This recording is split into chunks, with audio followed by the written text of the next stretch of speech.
Eh ben, ravie.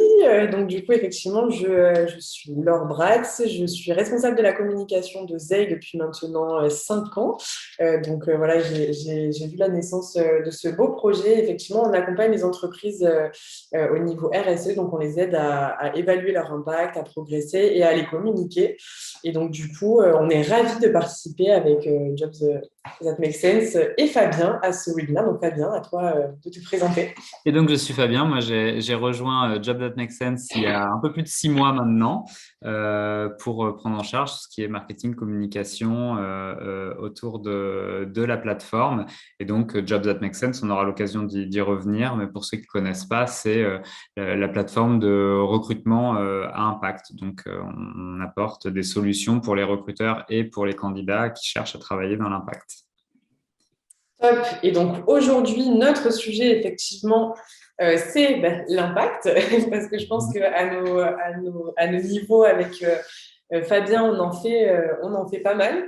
Et donc c'est aussi de voir comment en fait comment ça peut faire évoluer et progresser votre marque employeur justement en attaquant tous ces sujets de front. Et donc Fabien, je te laisse prendre la parole. Ouais, tout à fait. Donc nous, notre conviction de départ, en fait, c'est que demain, une entreprise qui ne prend pas en compte la transition écologique et sociétale ne pourra plus recruter. Pourquoi elle pourra plus recruter? Parce qu'en fait, les gens, pas que les cadres d'ailleurs, tous les actifs cherchent de plus en plus du sens au travail.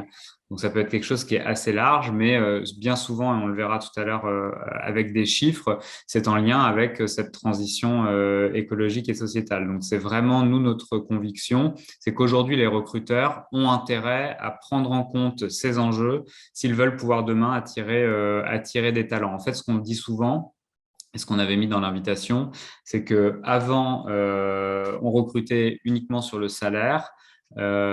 Ensuite, il y a eu, avec l'arrivée de Welcome to the Jungle notamment, tout un travail sur la marque employeur. Et on a commencé à recruter sur la marque employeur. Et aujourd'hui, c'est vraiment la notion d'impact qui prend le dessus pour le recrutement. Donc nous, en fait, on est parti de ce départ de quête de sens. On a voulu creuser un petit peu avec Audencia. Donc là, je vous livre des chiffres qui vont être diffusés bientôt. Vous les avez en avant-première. On a voulu creuser sur ce que voulait dire le sens un petit peu au travail selon les salariés. Donc pour 57%, on voit que c'est vraiment contribuer aux enjeux de la transition écologique et ou sociale. Donc c'est vraiment ça qui est au cœur et qui va être au cœur aujourd'hui de notre webinaire.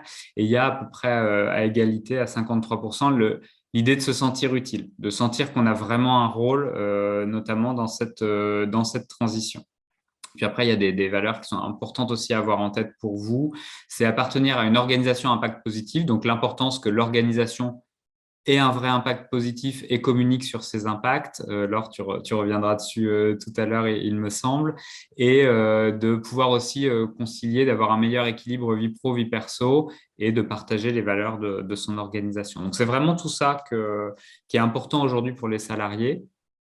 Et du coup, ce qu'ils attendent en miroir, ce qu'ils attendent de leurs entreprises, ça va être quel est un impact, encore une fois, positif sur la société. Ça, ce qui est intéressant pour vous, c'est de se dire, plus on s'adresse à des jeunes, plus cette importance est forte. Et on voit que la jeune génération, il y avait un chiffre que je voulais vous partager aussi de YouGov, c'était 78% des 18-24 ans qui n'accepteraient pas un emploi qui n'a pas de sens pour eux. Donc ça, c'est vraiment important aussi, c'est aussi générationnel. Donc plus ça va aller, plus vous ne pourrez pas recruter si vous ne prenez pas en compte ces notions-là. Et il y a aussi une notion d'exemplarité, et ça, c'est important de l'avoir en tête aussi, c'est-à-dire que le greenwashing, à un moment, ça ne Complètement, marche ouais. pas, quoi. Et là, on le voit plus sur des personnes plus âgées aussi, on va pas me la faire à l'envers, quelque part. Et du coup, c'est important d'avoir ça en tête, de prouver votre impact. Et si je peux me permettre, on est aussi de plus en plus renseigné sur ce qu'est le greenwashing, sur justement ces notions-là. Et voilà, il y a beaucoup de scandales qui sortent. Et effectivement, je pense qu'en plus, il y a même plus de risques au niveau de l'entreprise de faire du greenwashing qu'une entreprise qui ne s'engage pas forcément et qui ne le communique pas, que justement d'essayer de communiquer sur des valeurs qui ne sont pas tangibles, entre guillemets, Mhm. et qui derrière, effectivement, peut se faire très vite rattrapé par les employés, par les médias. Et donc, il y a vraiment un risque au niveau de la communication et de l'image de l'entreprise. Donc, Ouais. c'est aussi ça qu'il faut prendre en compte. On le voit tous les jours sur LinkedIn. Il y a des comptes comme Perle du Greenwashing, etc., qui sont très, très actifs et qui mentionnent systématiquement les entreprises. Donc, il faut certes communiquer, mais communiquer des choses, effectivement, qui sont réelles et qui sont tangibles. C'est ça. Pardon, c'est moi qui ai Vas-y, vas-y. On fait des temps de pause, du coup, c'est agréable. Ah là là, Non, pardon. et encore, voilà. Du coup, en point positif, ce qui est intéressant, c'est que les talents, les nouveaux talents vont aller vers des entreprises qui ont un impact. Et là, on le voit aussi, quels seront leurs critères de choix. Ce qui est important d'avoir en tête, alors attention, il ne faut pas se méprendre non plus, mais c'est que la moitié des personnes qui ont répondu à ce sondage, 54%, disent qu'ils choisiront en fonction de l'impact positif de l'emploi sur la société et ou la planète. Donc, c'est juste après l'intérêt pour la mission. Et c'est avant les notions de situation géographique et niveau de rémunération. Là où je dis attention, c'est que ça ne veut pas dire qu'il faut avoir en tête de ah ben, je vais pouvoir sous-payer les gens parce que je bosse dans l'impact. C'est pas ça du tout que ça dit. Ça dit que dans la grille de priorisation des gens, ils vont d'abord valoriser l'impact et l'intérêt pour la mission avant de dire ah ben, je vais faire un gap en salaire. C'est ça que ça dit. De toute manière, au niveau RSE, donc il y a aussi la grande partie sociale de la RSE. Ouais. Effectivement, c'est contre-productif de sous-payer ses employés. Ça fait partie, effectivement, par rapport à la grille du coup, du volet social, c'est pas l'axe principal parce que du coup, il y a la qualité de vie, la qualité de travail, etc., le cadre de travail, tout ça. Mais ça en fait partie aussi, en fait. La rémunération, effectivement, c'est Ouais. pas le point central, mais bien évidemment, ça en fait partie aussi. Et on le verra, il y a des exemples d'ailleurs autour de la rémunération sur comment être exemplaire sur ces critères-là aussi. Complètement. Et donc, effectivement, on va passer rapidement parce que du coup, ces dernières années, on entend beaucoup parler du coup de RSE, donc la responsabilité sociétale des entreprises. Donc, comme je le disais, il y a vraiment trois volets. Il y a vraiment un volet environnemental, social et de gouvernance. Donc, effectivement, l'idée, c'est de mettre en place des actions qui sont positives et qui vont avoir un impact sur le présent sans mettre en danger, en fait, voilà, le potentiel futur de notre planète et de notre vie à tous, on va dire. Donc, et c'est aussi d'avoir un équilibre entre l'économie de l'entreprise et effectivement tout ce volet environnemental, social, etc. Et donc, du coup, on distingue un petit peu les entreprises qui font de la RSE et les entreprises qui ont un cœur de métier impact. Donc, par exemple, chez Zay, chez nous, on a un cœur de métier d'impact et on ne pourrait pas, de fait, on fait quand même un petit peu de RSE, même si, voilà, chez Zay, on fait bien évidemment énormément de RSE, mais on voit qu'il y a énormément d'entreprises qui n'ont pas forcément un cœur de métier impact, qui font énormément de RSE, donc elles vont développer plutôt le volet social avec la mise en place voilà, des grilles de salaire particulières, avoir vraiment une stratégie RH vraiment très établie, une stratégie environnementale aussi assez claire. Et à contrario, du coup, des entreprises qui ont un cœur de métier impact, qui ne font pas forcément justement la RSE au global, donc qui n'ont pas forcément mis en place de stratégie sur le social, sur la gouvernance, sur même l'environnement. On a vu certains cas aussi, nos clients qui effectivement ont de fait un impact positif parce que leur cœur de métier et a un impact positif, mais à côté de ça, effectivement, il y a quand même pas mal de points à traiter, donc c'est assez intéressant aussi de mettre un petit peu en parallèle ces deux cas-là. Et donc l'idée, en tout cas chez nous aussi, et je pense l'idée de la RSE au global, c'est vraiment d'accompagner toutes les entreprises vers un mode de business model plus durable et donc de faire glisser, on va dire, les business models et les pratiques de l'entreprise pour que demain, enfin l'économie de demain vraiment soit maillée uniquement, en tout cas c'est c'est notre vision, que d'entreprises qui auront vraiment un cœur impact et un impact positif sur la société, qui feront plus seulement de la RSE, mais qui ont aussi un vrai impact positif sur la société. Donc, Ils vont transformer leur business, du coup, pour le rendre exactement. compatible Voilà. Et avec la donc ça, transition. après, on est aussi conscient que c'est vraiment une problématique moyen-long terme, hein, parce qu'une entreprise, aujourd'hui, voilà, il y a énormément de TPE et de PME en France. On est aussi face à des grosses entreprises qui, forcément, de fait, ont un petit peu plus du mal à bouger, même si elles ont pas mal de moyens. Et du coup, là, on a la possibilité de faire les choses. Mais effectivement, c'est des questions qui prennent un petit peu de temps. Et donc, effectivement, pour toutes ces entreprises qui ne savent pas par où commencer, parce que c'est un vrai sujet, donc je pense que toutes les entreprises aujourd'hui ont conscience qu'il y a un vrai sujet sur la question de l'impact et de la RSE. Maintenant, c'est vrai que c'est compliqué aussi, certaines fois, ou en tout cas dans l'imaginaire collectif, de mettre en place une stratégie RSE. Je pense qu'il y a aussi beaucoup d'acteurs, notamment ZEI, mais certains labels aussi qui fonctionnent comme ça. C'est-à-dire que c'est aussi une démarche positive, c'est-à-dire qu'aucune entreprise n'est parfaite. Il y en a qui ont divers niveaux de RSE, donc il y en a qui sont très matures sur le sujet, il y en a qui commencent justement. Mais du coup, l'idée, c'est de s'y mettre et de trouver justement des solutions moyen-long terme.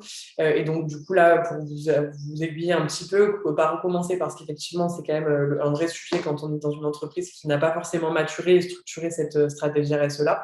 L'idée, effectivement, c'est déjà de donner un responsable au projet j'irai encore plus loin, c'est-à-dire qu'il faut aussi que la tête de l'entreprise, ou en tout cas ceux qui ont les pouvoirs de décision, puissent vraiment comprendre ces sujets-là. Donc, il y a beaucoup de différents de différents scénarios, c'est-à-dire que nous, on a des entreprises qui, dans l'ADN, font de l'impact. Il y en a qui, effectivement, le fondateur, les fondatrices sont très tournées sur ce sujet, donc c'est un non-sujet quand la stratégie est mise en place.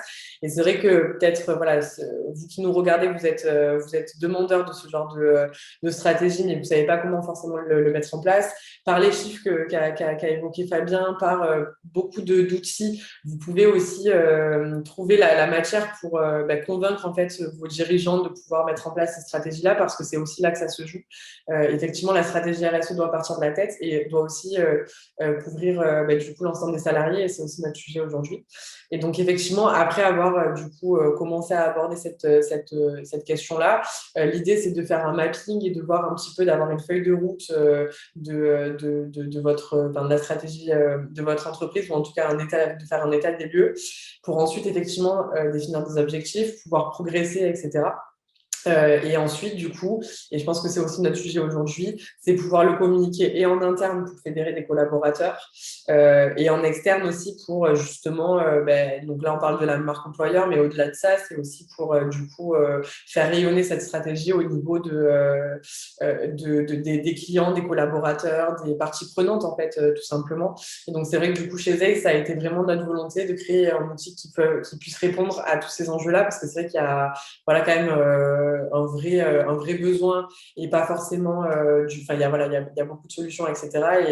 Et donc, on a vraiment essayé de construire un outil qui permet de pouvoir démarrer une stratégie RSE, l'amener, la piloter, pouvoir l'amener sur du long terme et la communiquer avec toutes ces parties prenantes, justement, pour développer l'économie de demain. Donc, du coup, c'est une ambition assez forte, mais qui commence à vraiment du coup être ancré dans les mentalités de certaines entreprises, donc c'est plutôt intéressant. Et donc effectivement, ce qui me semblait intéressant avec Fabien, c'était de revenir sur des exemples concrets, parce que la RSE, ça peut être quand c'est pas notre cœur d'activité, ou quand on n'est pas forcément totalement voilà, quand on n'a pas creusé le sujet, ça peut être un petit peu vague et pas forcément très concret. Et on a décidé voilà, de vous donner quelques tips en interne chez ZEI et chez Make Sense. Donc aussi, ça va avec toute la stratégie, la mesure d'impact qu'on peut faire à côté.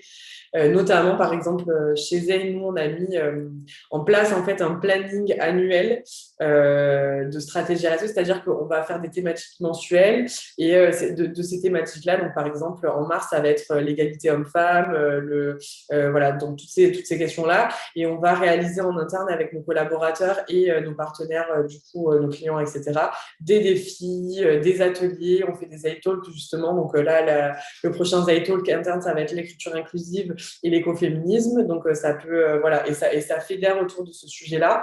Et en fait, on demande à des responsables de marketing, communication, dev, etc., de prendre en main ces sujets RSE pour justement l'incarner dans l'entreprise. Je ne sais pas si après, il y a d'autres choses chez elle, mais je vais peut-être te laisser prendre la parole sur le côté Make Sense aussi. Donc nous, sur Make Sense au global, déjà, comme pour Zei, l'impact est au cœur de notre mission et dans la définition de notre mission, puisque notre objectif, c'est d'avoir une société inclusive et durable, ce qui est assez large, mais du coup, l'impact est vraiment au cœur de la mission de départ. Ce qu'on fait aussi dans chacune des équipes, puisqu'on a un fonctionnement assez décentralisé, chaque équipe a une mesure d'impact intégrée à ses objectifs. Nous, par exemple, chez Job That Makes Sense, c'est combien on va générer de mise en relation entre des candidats et des recruteurs pour aider les candidats à travailler dans l'impact. C'est ça notre mesure d'impact à nous. Il y a d'autres équipes qui vont avoir d'autres objectifs, mais c'est au même niveau qu'un objectif de croissance de trafic ou de croissance de chiffre d'affaires. Et c'est ça qui est important, c'est que c'est intégré vraiment au cœur de nos objectifs. Ensuite, d'un point de vue gouvernance, ça c'est assez particulier à Make Sense. On est sur le modèle de l'entreprise libérée de Lalou, c'est-à-dire qu'on a une structure de management horizontale. J'ai pas de chef, par exemple. J'ai des référents opérationnels et référents RH, mais pas de responsable direct et personne, le stagiaire non plus.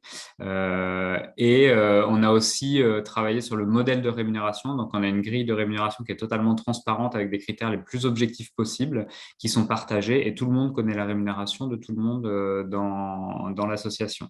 Donc ça, c'est un élément aussi qui est important. Ouais. On est allé loin. Ouais. Non, mais c'est un vrai choix. Il y a de plus en plus, notamment sur les salaires d'entreprises je crois que c'est Alan aussi qui a décidé communique de faire beaucoup ça. dessus. Voilà. Et donc, c'est un vrai choix. Et j'ai notamment, alors je sors un petit peu, mais j'ai notamment écouté un podcast justement sur pas mal d'entreprises qui font ce système-là. Et c'est vrai qu'il y a aussi peut-être la crainte d'avoir des tensions ou des choses liées au salaire, mais en fait, on se rend vite compte que quand les salaires sont faits de manière totalement cohérente avec le marché, avec du coup l'ancienneté, et que ça peut être expliqué, parlé et du coup discuté en interne, c'est un non-sujet en fait, parce que du coup, il n'y a personne qui se sent lésé. Tout le monde a une très bonne compréhension de pourquoi je suis payé moins que le collaborateur et pourquoi je gagne plus que celui d'à côté. Et donc, effectivement, je pense que ça a aussi un aspect bénéfique sur l'ensemble des collaborateurs. Totalement, parce que en fait, aujourd'hui, c'est quelque chose qui est totalement opaque, le système de rémunération dans la plupart des entreprises. Et là, en fait, le fait de le rendre transparent, ça peut générer des frictions parce qu'on dit pourquoi lui, il est plus payé que moi. Mais si on a bien fait le travail d'avoir un modèle de rémunération qui est le plus objectif possible, on a des explications à fournir. Et ça permet de sortir aussi du système de négociation, de je négocie mon salaire. En fait, moi, quand j'ai été recruté chez Job That Makes Sense, on m'a dit voilà la grille, combien tu te mets?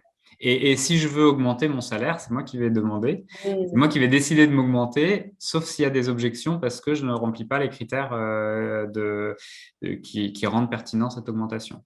Complètement. Et j'ai en tête aussi, bon, pour finir sur le sujet, mais parce que je trouve que c'est vraiment un sujet hyper intéressant, c'est vrai qu'il parlait justement dans le podcast, c'était vraiment une entreprise, une grosse ETI, grand compte qui a fait ça. Je l'ai plus en tête, faudrait que je le retrouve. Mais effectivement, il y a eu, parce que du coup, c'était les managers qui fixaient le tarif, enfin le salaire des collaborateurs de la ligne directe. Et il y a eu certains abus. Et en fait, ils ont régulé simplement en fait, les salaires, c'est-à-dire que si il y en a un qui est payé 3 000 et l'autre 2 500, et en fait, pour des critères, pour des qualifications égales avec de l'ancienneté égale et que ça a été justement un abus, du coup, celui à 2 500 va augmenter de son salaire d'année en année, etc. Alors que celui à 3 000 va juste stagner pendant quelques années pour avoir le même niveau et rattraper en fait ce niveau-là sur les autres collaborateurs. Donc, c'est pour dire qu'il y a vraiment des solutions même dans des entreprises qui ne sont pas structurées de cette manière-là, de base, en fait. Donc, voilà. Très oui, intéressant. il peut y avoir des mi-chemins. Il peut y avoir des mi-chemins aussi. On peut se dire, on n'est pas 100% transparent, mais voilà. on commence à intégrer des critères. C'est ça, il y a vraiment pas mal de solutions. C'est très intéressant, mais ça mérite Ouais, à la limite même un webinaire dessus parce que le j'avoue. système de Ouais. rémunération, c'est assez complexe. Et donc, pour revenir rapidement chez elle, effectivement, donc, en dehors des thématiques, encore une fois, ce qui est important au niveau de l'impact et de la RSE, c'est de l'incarner sur les salariés. Parce qu'on l'a vu, c'est un peu ce que tu disais, Fabien, c'est-à-dire qu'il y a aussi beaucoup de chiffres qui montrent que les salariés ne sont pas forcément au courant de la stratégie RSE de leur entreprise. Il y a des entreprises qui sont vraiment très proactives mais qui ont du mal à le communiquer. Donc après, voilà, il y a des outils comme Zei, mais il y a d'autres outils aussi. Mais hormis ça, en fait, c'est vraiment il y a une volonté aussi vraiment des collaborateurs d'être intégrés de manière vraiment pleine et entière sur ces sujets-là. Et ça permet aussi de développer de la cohésion des équipes. C'est vrai que nous, la RSE, ça a permis notamment, par exemple, je parlais des iTalks, mais les iTalks, c'est vraiment des réunions assez courtes, entre 20 minutes et une demi-heure, qu'on propose à peu près 2 fois par mois. Et donc, on propose à tous les collaborateurs de parler de sujets qui les intéressent. Donc, ça peut être lié à son métier de base. Donc, par exemple, moi, j'ai fait un Zaytalk sur la charte graphique, mais par exemple, il y a une collaboratrice qui a fait un Zaytalk sur l'endométriose. Donc, effectivement, c'est un petit peu sorti de notre cœur de métier. Voilà, on n'est pas dans le sanitaire, mais c'était aussi intéressant qu'elle nous partage un bout de sa vie, qu'on puisse apprendre du coup sur elle et surtout sur ce sujet, en fait. Et ça permet, elle, de l'intégrer et de pouvoir, en fait, du coup, mailler, développer un petit peu cet esprit d'équipe différemment que par rapport à la culture d'entreprise, donc qui fait pleinement partie de la culture d'entreprise, mais ça permet un peu de sortir aussi de nos sujets d'entreprise, donc c'est plutôt intéressant.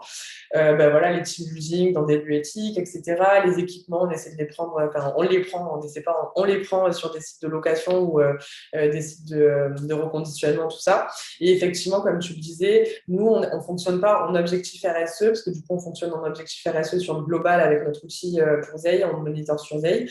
Mais par contre, effectivement, à chaque bilan RH, nous aussi, on a un fonctionnement assez horizontal.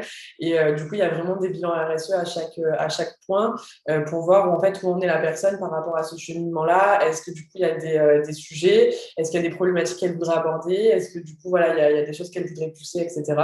Donc, effectivement, c'est assez concret. Et sur les lieux, c'est intéressant. J'arrête les digressions. Sur le lieu de travail, c'est intéressant. Nous aussi, on a fait le choix d'être un tiers-lieu. C'est-à-dire que là où il y a les salariés Maxen, c'est aussi un lieu d'accueil. Notamment, on travaille avec le Carillon et du coup, on accueille des sans-domicile fixe qui peuvent venir juste prendre un café, discuter avec quelqu'un qui est disponible, qui est en train de prendre son café. Et ça contribue aussi justement à décloisonner un petit peu travail et impact. C'est super Complètement. intéressant. Très belle association, le Carillon, Ouais, je le connais personnellement aussi sur Marseille, c'est assez chouette et ce qu'ils ils sont font. top. Ouais. Ouais, c'est hyper cool. Et du coup, effectivement, donc voilà, j'en parlais, je reviens parce que du coup, j'ai sauté une slide, c'est ce qui me semblait, c'est que du coup, on va y revenir un petit peu après. Ce qui est vraiment important, en fait, de dire sur la RSE et l'impact, c'est de trouver son propre modèle. C'est-à-dire que vous avez des outils, encore une fois, qui vous permettent d'avoir une feuille de route, etc.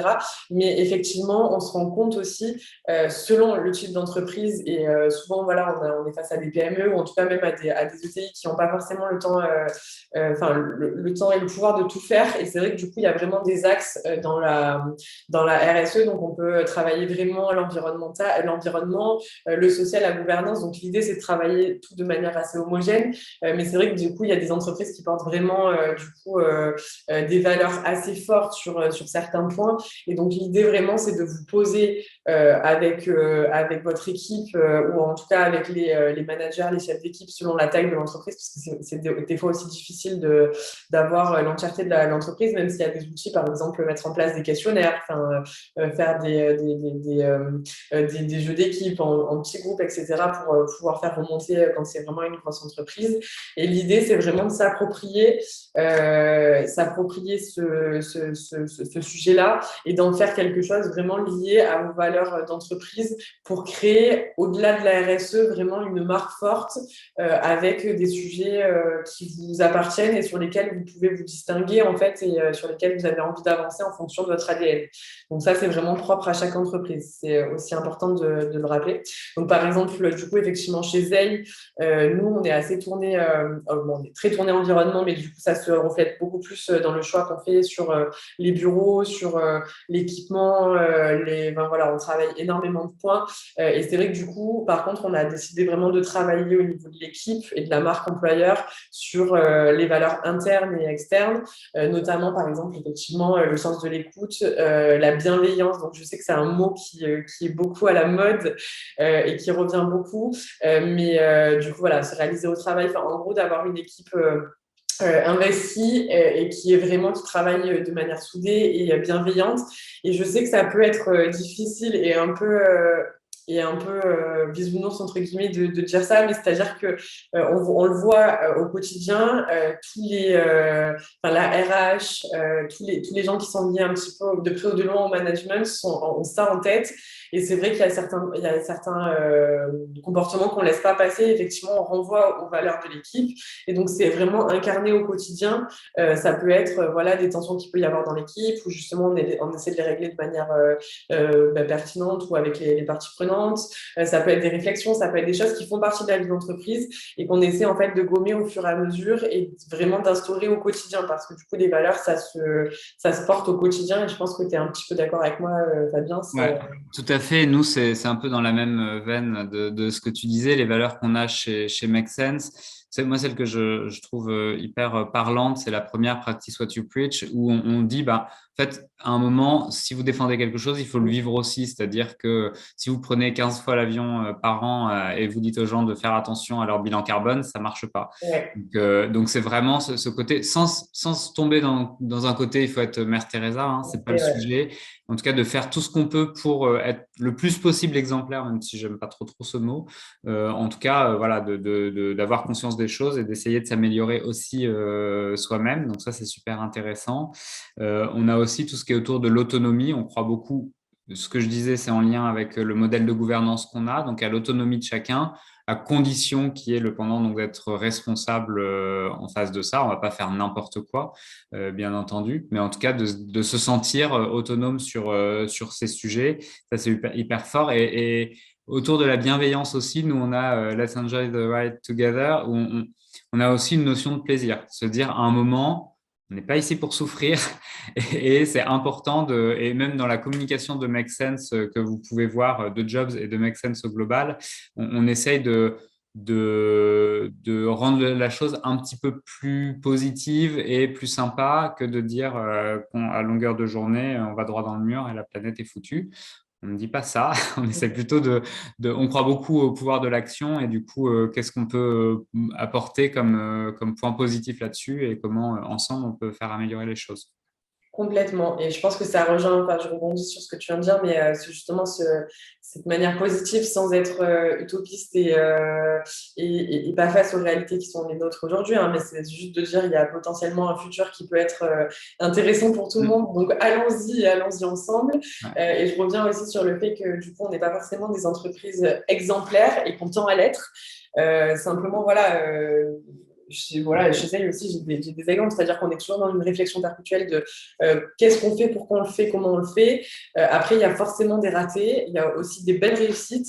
Il faut aussi déculpabiliser de certaines choses. L'idée, c'est vraiment d'avoir cette stratégie de pouvoir l'apporter au quotidien et de voir qu'effectivement, il y a un impact vraiment qui est généré au global, en fait, et que du coup, ça n'empêche que on n'est pas forcément toujours parfait, mais on sait l'expliquer, on sait pourquoi, et je pense que c'est aussi le plus important, et on tend à l'être dans les prochaines mois, années, etc., au plus possible, on va dire. Donc, Oui, de toute façon, c'est des choses qui se construisent en plus en ce moment. Enfin, il y a pas de modèle parfait. On cite souvent Patagonia, par exemple, sur le vêtement, mais il n'y a pas de modèle exemplaire sur le sujet. Donc, on apprend en marchant. Et c'est important, du coup, tu parlais de la bienveillance, d'avoir ça aussi en tête, de se dire, bah, on essaye. Il y a des choses sur lesquelles on va se planter, y compris sur l'impact, qui vont avoir parfois un impact négatif. Ben, on va le savoir et puis on ne fera pas la même erreur deux fois. Et ça, je pense que c'est assez inhérent à ce type de structure de vraiment être dans une culture de test and learn et de bienveillance face à ça. complètement. Et donc, effectivement, une fois qu'on a développé, qu'on a choisi ses valeurs, qu'on a travaillé sur ces valeurs et qu'on en est fier et qu'on a envie de communiquer son impact, comment on fait? Parce que c'est vraiment aussi le sujet, on voit dans les chiffres des études qui sont sorties récemment que c'est très compliqué pour les entreprises de communiquer ces engagements, pour les salariés, pour l'écosystème de recevoir aussi ces engagements-là. Donc, effectivement, il y a beaucoup de solutions. Je parlais des labels aussi. Donc, nous, on a développé aussi, comme vous pouvez le voir là à côté, un outil qui permet très facilement en fait, de prendre connaissance avec des données chiffrées, mais de manière assez ludique, les points du coup de progression, les points où du coup l'entreprise a vraiment fait un effort, etc. Des objectifs qu'elle peut se fixer à moyen long terme. Donc, ça permet de communiquer aussi avec ses collaborateurs et son écosystème de manière assez simple.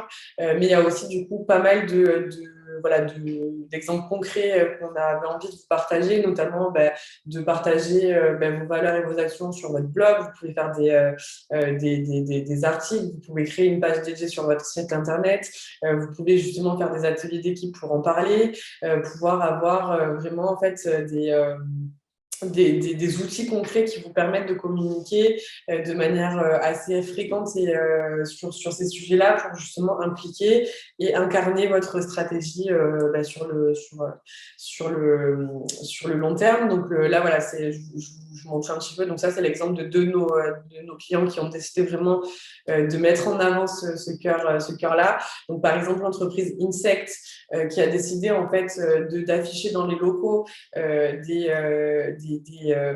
des affiches pour justement en fait pouvoir directement avec le QR code aller sur le profil Zelle, donc pour que leurs employés, leur écosystème puissent avoir accès et en toute transparence aussi du coup aux objectifs, aux engagements de l'entreprise.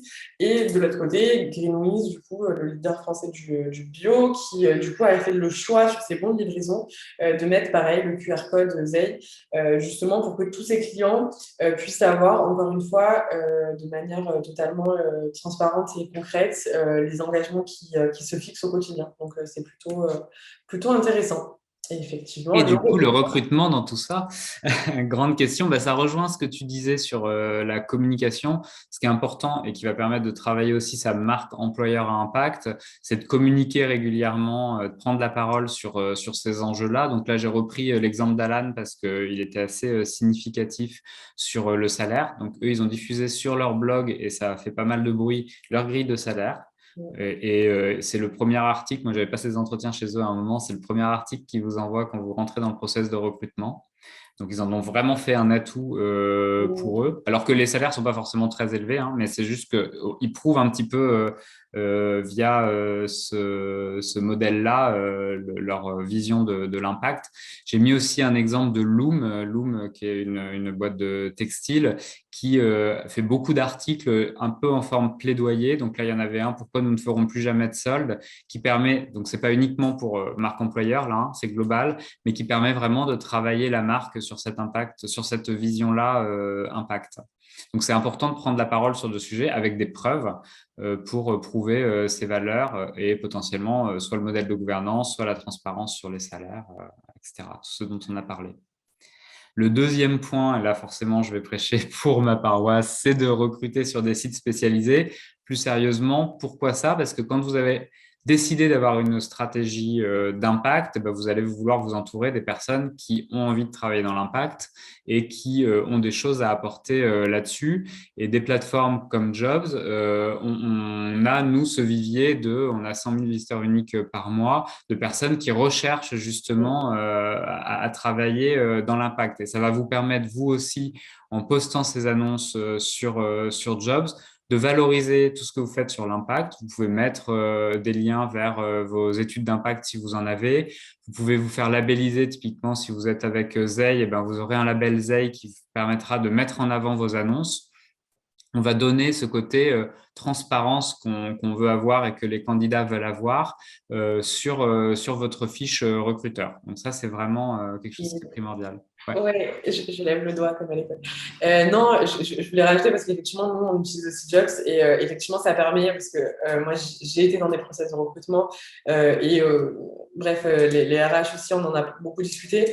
Et en fait, de passer par des sites comme Jobs, ça permet aussi d'écrémer un petit peu les candidatures. C'est vrai que si vous voulez des candidats avec un profil impact, il est évident que de se focus sur des sites comme ça va vous permettre en fait de faire un tri et d'avoir du coup moins de boulot au recrutement et du coup de pouvoir avoir des gens effectivement qui sont sensibilisés. Encore une fois, on en parlait avec Fabien en amont. L'idée, c'est pas d'avoir des extrémistes, on peut aussi, mais je veux dire, c'est pas d'avoir voilà, un type de personnalité, de rester dans un stéréotype de personnes. L'idée, c'est d'avoir des gens sensibilisés qui peuvent du coup être à même de partager les mêmes valeurs que l'entreprise, quoi. Ouais, totalement, c'est ce que nous disent, nous, les recruteurs qu'on a. Ils nous disent, en fait, bah, j'ai des annonces, des candidats qui sont beaucoup plus qualifiés de base. Alors, il y en a moins que quand vous postez sur LinkedIn, parce que quand vous postez sur LinkedIn, bah, n'importe qui peut cliquer sur postuler, donc vous allez recevoir 200 candidatures d'un coup. Là, vous n'en aurez pas 200 d'un coup, mais vous aurez des gens qui sont effectivement beaucoup plus pertinents. Et pour aller encore plus loin sur comment on filtre, il y a aussi la notion qu'on a mis en place et qui est super importante, c'est d'avoir des questions filtres et de poser des questions autour de l'impact dans le process de recrutement, soit au moment de la candidature, soit au moment de l'entretien.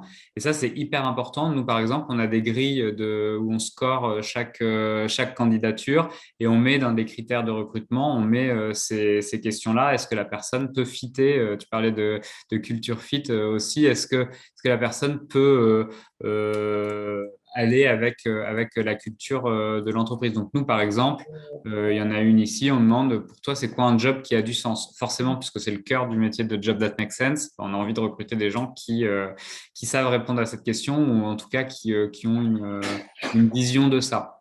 On peut demander aussi sur certains autres jobs, qu'est-ce que tu mets en place toi aujourd'hui pour avoir une démarche éco-responsable. Encore une fois, toujours pas dans une logique d'être exemplaire absolument, mais en tout cas de prouver que la personne a conscience des enjeux et met des choses en place. Et je vais aller encore plus loin. Donc, c'est vrai que tous les deux, on a vraiment des entreprises avec un cœur impact. Mais c'est vrai que du coup, nous, on l'a vu parce que du coup, il y a des fois, entre guillemets, si je peux appeler ça comme ça, des erreurs de recrutement, des gens qui n'étaient pas forcément vraiment sensibilisés et qui étaient par contre très bons dans ce qu'ils faisaient. Et en fait, on voyait que du coup, très vite, l'envie, la motivation n'était pas forcément là et partageaient pas forcément les mêmes valeurs que l'équipe. Donc, on en discutait aussi, toi et moi, Fabien, c'est-à-dire Mhm. que du coup, dans l'équipe, moi, par exemple, mes parents étaient très sensibilisés à l'écologie, donc du coup, voilà, le compost, enfin voilà, c'est des choses qui me parlaient beaucoup. On a eu des profils de gens, notamment, je parle à Lisa Big Up, si tu me regardes, qui, du coup, étaient pas forcément, enfin, qui étaient sensibles et qui, en tout cas, se posaient des questions sur ce sujet-là, mais qui n'avaient pas forcément mis en place voilà, d'action dans sa vie personnelle et on l'a quand même recrutée parce qu'effectivement on voyait qu'elle était vraiment sincère et motivée du coup par ces questions et on l'a vu en fait au fil des années du coup pouvoir évoluer sur cette question-là, mettre en place plein de choses chez elle. Donc autant l'employé impacte l'entreprise de manière positive, autant je pense que vraiment l'entreprise peut impacter l'employé, ne serait-ce que, enfin, et aussi dans le privé de manière aussi positive. Hein.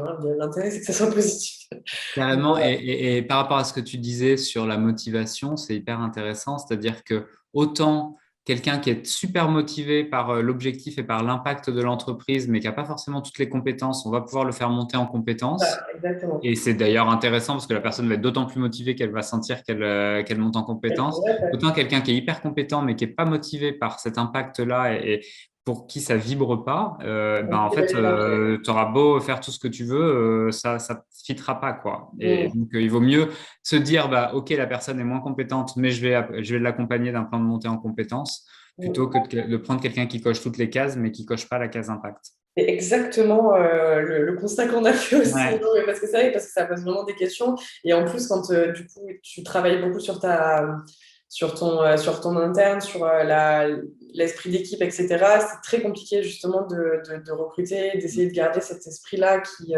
est très important pour nous et j'en discutais aussi notamment par exemple avec celle-ci, outil de CRM qui là est en pleine expansion et qui passe du coup d'une PME à une grosse PME et qui recrute à tour de bras. C'est aussi des sujets vraiment importants et à avoir en tête. Et vraiment, voilà, ce genre de tips-là, ça peut permettre de garder cet esprit d'entreprise et cette cohésion globale, quoi.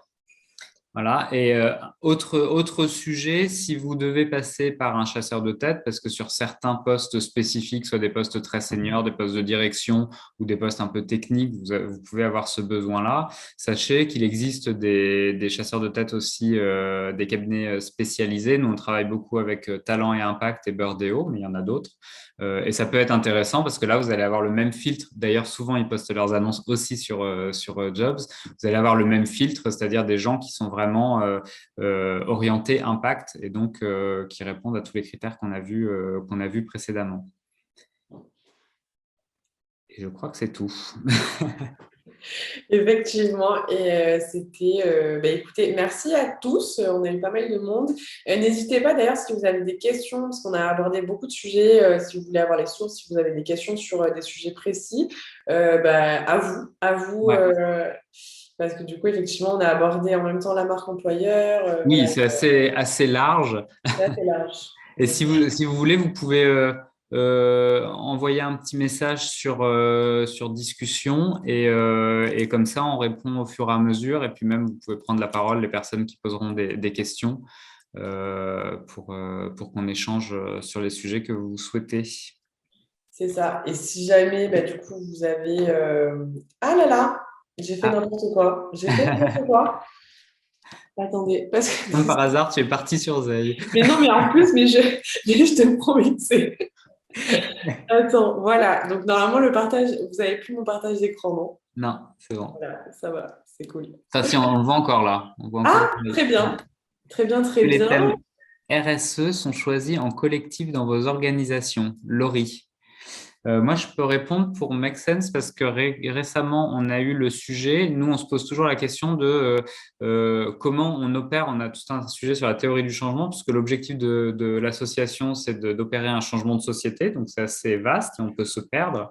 Et du coup, dans la manière de faire, il y a toutes les personnes qui le souhaitent, qui participent à un comité de mission un peu pour définir cette vision long terme. Et sur les thématiques sur lesquelles on va travailler en priorité. Il y a un travail collectif, effectivement, qui est fait pour soit quelles sont les thématiques qui nous intéressent, quelles sont celles qui correspondent le plus à notre audience naturelle ou aux besoins de la société. Et donc ça, on peut le faire. Nous, on a eu un séminaire récemment où on a travaillé sur quel est notre modèle de théorie du changement et quelles sont les thématiques qu'on aimerait aborder. Donc oui, c'est plutôt fait en collectif, même si à un moment, il faut quand même organiser les choses. Donc il peut y avoir des comités qui s'organisent, mais souvent sur la base du volontariat. Et moi, je vais contrebalancer, effectivement, parce que du coup, nous, on a des thèmes, des thématiques mensuelles.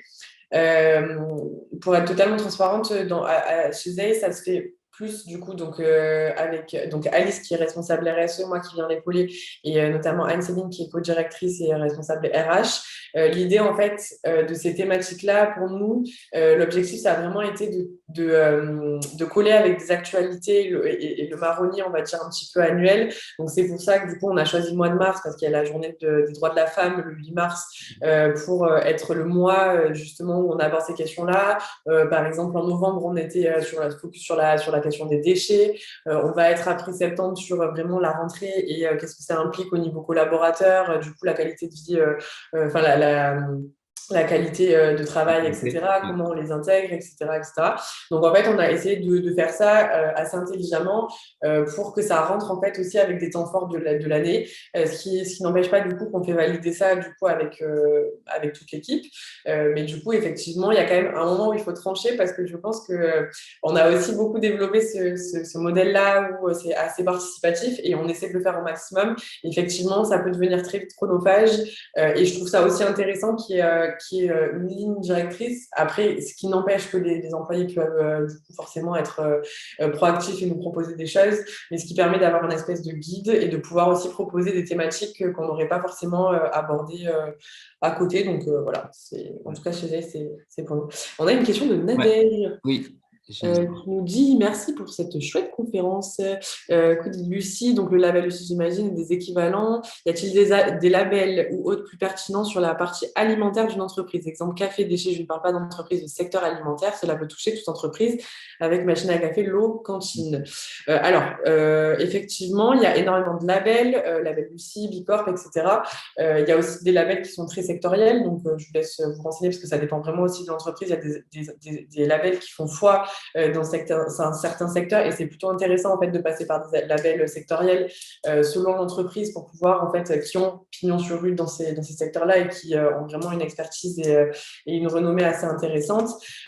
Après sur la partie alimentaire, pour être transparente là, j'ai pas en tête de label vraiment assez pertinent. Je vois voilà commerce équitable etc. Mais ça c'est des labels je pense qu'on connaît tous.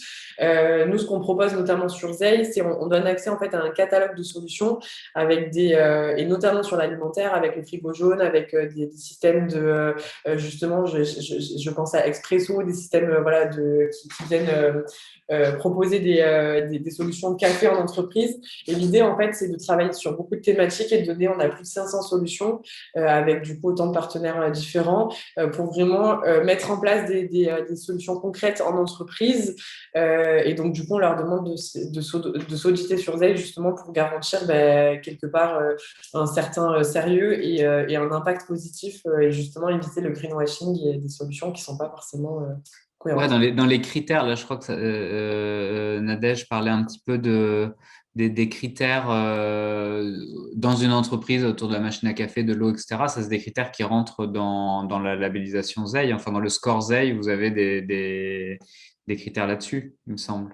C'est ça, exactement. Mais en fait, le score Scoresay aussi dépend en fait de la taille de l'entreprise et du secteur. Effectivement, on considère, et à juste titre, qu'on ne peut pas comparer une entreprise qui est dans le textile, d'une entreprise qui est dans l'alimentaire, d'une entreprise qui est dans le digital.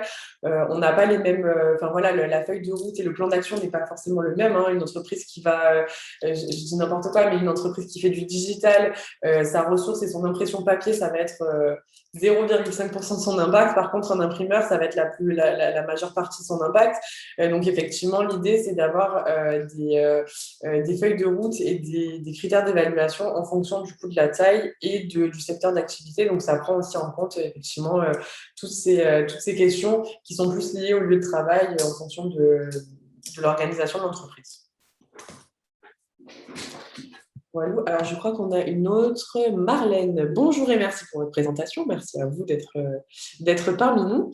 Est-ce que le responsable de projet RSE en entreprise doit se former en amont ou l'accompagnement ZEI permet d'apprendre au fur et à mesure ou il est préférable de recruter un consultant externe? Alors, très bonne question, Marlène, parce que du coup, c'est vraiment un des sujets, quand on parle à nos clients, l'un des premiers freins, en fait, c'est de se dire, je n'en fais pas en interne, je n'ai pas forcément les qualifications internes pour faire de la RSE. Et justement, le projet qu'on porte chez ZEI, c'est de pouvoir vraiment démocratiser la RSE et la rendre accessible à toutes les entreprises. C'est pour ça que du coup, les plans d'action sont déjà faits par ZEI, par des experts ZEI, etc., qu'on vous guide tout au long de l'outil. Et l'idée, en fait, on met à disposition énormément de ressources, mais aussi Nexens le fait très bien, sur nos blogs respectifs, en fait, beaucoup de sujets, par exemple, liés à l'ISO 26000, qu'est-ce que c'est, les ODD, qu'est-ce que c'est, comment mettre en place une stratégie RSE. Et c'est vrai que même en interne, par exemple, aujourd'hui, et c'est un vrai sujet, en fait, parce que du coup, par exemple, nous, on est 18, pour être totalement transparent, on n'a pas forcément aujourd'hui la maturité et l'opportunité d'avoir un responsable RSE à plein temps sur ce sujet par rapport du coup à nos contraintes financières. La responsable RSE aujourd'hui s'occupe aussi des réseaux sociaux et de la partie blog. Elle n'a pas forcément fait d'études vraiment spécialisées dans ce secteur-là, mais du coup elle est assez proactive, elle se renseigne, on essaie vraiment d'être le plus cohérent possible et ça la fait monter en compétences. Il y a effectivement, on travaille avec des experts externes, mais parce que c'est notre cœur de métier et parce qu'on veut construire un outil le plus durable possible. Mais on a beaucoup d'exemples de nos clients qui n'ont pas forcément de responsable RSE à proprement parler, qui ont des doubles casquettes en interne et qui prennent en main très très bien ces sujets-là. Après, Fabien, peut-être que tu as notre vision, mais en tout cas, nous, Non, moi je suis d'accord, c'est pas forcément obligatoire de se former. Après, il peut y avoir besoin de formation si on veut prendre un rôle de responsable RSE ou avoir vraiment une méthodologie. Ou si on sent, nous, ce qu'on voit parfois, c'est des gens qui viennent nous voir en disant, bah, moi, mon entreprise, elle est pas du tout là-dedans et que la personne a besoin de prendre un petit peu de leadership sur le sujet. Et du coup, nous, on référence aussi sur Jobs pas mal de formations. Bah, si vous êtes manager, pour rester potentiellement dans votre boîte, mais prendre un petit peu, connaître les enjeux socio-environnementaux et prendre la casquette de responsable RSE, ou alors vous former sur, on n'en a pas trop parlé, mais il y a beaucoup de compétences comportementales qui sont nécessaires autour de la facilitation, du leadership, et donc là, vous pouvez vous former aussi sur ces sujets-là. C'est pas toujours obligatoire, effectivement, je suis d'accord avec toi, on peut soit s'auto-former, soit via tout l'accompagnement que vous pouvez proposer, ça peut suffire. Et après, il y a des gens qui ont besoin d'avoir un socle aussi théorique qui peut être pas mal via des petites formations. C'est pas forcément des formations très longues, hein, il peut y avoir des formations de quelques jours qui sont assez intéressantes également. Alors, Nadège nous dit merci beaucoup. Ces entreprises avec un score Z sur la partie alimentaire sont-elles connues du public et comment en général elles l'affichent? Alors, si j'ai bien compris la question, effectivement, on a des entreprises dans le secteur alimentaire. Elles sont connues du public et en fait, on l'affiche parce qu'on a des classements chez elles en fait, qui permettent du coup de comparer des entreprises dans un secteur. Donc, je vous invite à aller jeter un petit coup d'œil. On a pas mal de secteurs et effectivement, en fait, l'idée, c'est qu'elles puissent se comparer aux autres entreprises du secteur. Il y a aussi une possibilité, c'est-à-dire qu'on a deux visions chez elles, c'est-à-dire qu'il y a des entreprises qui souhaitent communiquer sur leur impact, donc du coup, elles sont de fait sur les classements et elles peuvent partager leur profil de manière publique, etc. Et aussi, on a des entreprises qui choisissent, notamment des entreprises assez connues et très matures, qui préfèrent ne pas apparaître dans ces classements, mais qui du coup pilotent leur stratégie RSE. Et c'est vraiment plus utilisé comme un outil interne et pas forcément comme un outil de communication. Donc voilà, c'est vraiment, ça dépend vraiment de l'ambition de l'entreprise. Je ne sais pas s'il y a d'autres questions sur notamment. Donc n'hésitez pas non plus. Je pense qu'on va peut-être pas forcément avoir le temps d'aborder toutes les questions ici, mais n'hésitez pas, on est assez réactifs, je pense, sur les réseaux sociaux aussi. Ouais. Donc, n'hésitez pas à nous poser toutes vos questions sur le LinkedIn de Jobs That Make Sense et de Zay. On sera ravis du coup de pouvoir répondre à tout ça. J'ai l'impression qu'on n'a plus de questions, Fabien. Non, déjà, les On gens est sont très timides. chômage. Non, mais en tout cas, voilà, ça a été un bon moment avec toi, Fabien, et avec Ouais. vous tous. Il va y avoir un replay qui va vous être envoyé avec tout ça si jamais vous voulez partager à vos collaborateurs, si vous n'avez pas eu le temps de suivre l'entièreté de cette conférence. Et encore une fois, n'hésitez pas à être proactif et à nous demander, à nous poser des questions sur nos réseaux sociaux ou par mail. Ouais, carrément. Je partage totalement ce que tu viens de dire. Et vous aurez un petit mail aussi normalement qui devrait partir demain où vous pourrez dire ce que vous avez pensé du webinaire. Et puis il y aura nos coordonnées également pour nous contacter. Vous pouvez nous retrouver sur LinkedIn très facilement. Super, merci à tous. En tout cas, on vous Beaucoup. souhaite une belle fin de journée et puis on se retrouve très rapidement pour les docs d'actualité sur nos réseaux sociaux. Bonne journée. À très vite.